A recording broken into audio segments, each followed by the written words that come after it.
Mr. Tatum? Yes, sir. I'm passing through Albuquerque.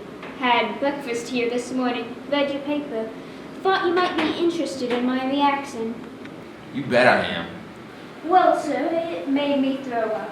I don't want you to think I expect the New York Times, but even for Albuquerque, this is pretty Albuquerque. Now here's your nickel back. Now what's this about my making $200 a week? Mr. Boo, apparently you're not familiar with my name. Can't say I have. That's because you don't get the Eastern papers out here. I thought maybe once in a while somebody would toss one out of the super chief and you might have seen my byline. Charles Tandem, worked in Chicago, worked in New York, Detroit. What about the 200? I was coming to that, Mr. Boot. I am a $250 a week newspaper man, but I can be bought for $50. Why are you so good to me? I know newspapers, backwards, forwards, and sideways. I can write them, edit them, print them, wrap them, and sell them. I don't need anybody right now. I can handle big news and little news, and if there's no news, I'll go out and bite a dog. Make it 45. What makes you so cheap? A fair question, considering I have been a top man wherever I've worked. You'll be glad to know that I have been fired from 11 papers with a total circulation of 11 million, for reasons with which I don't want to bore you. Go ahead and bore me. Mr. Boot, I'm a pretty good liar.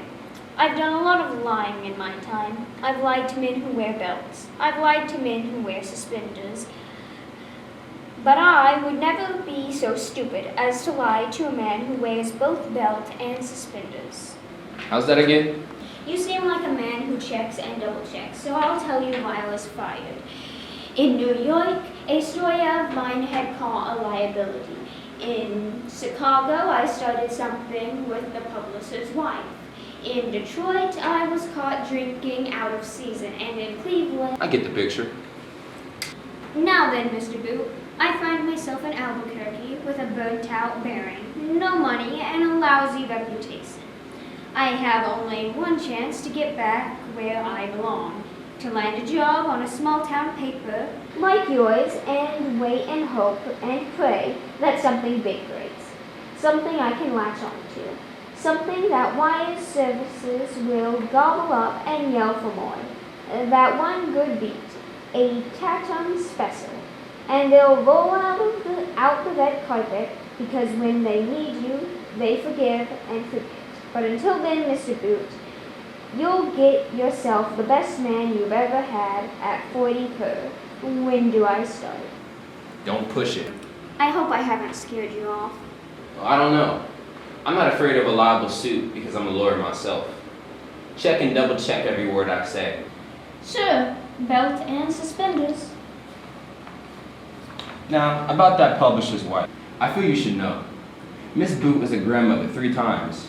If you want to start something with her, she'd be very flattered. As for drinking, you drink a lot? Not a lot, just frequently. We have a shop rule here. No liquor on the premises. How about smoking? Of course. And I pay $60 a week in this shop. I'll take it. Where's my desk? Take one out the door. I'll take it. Where's my desk? Take the one by the door. You'll be working here by Saturday. The sooner the better. Come on.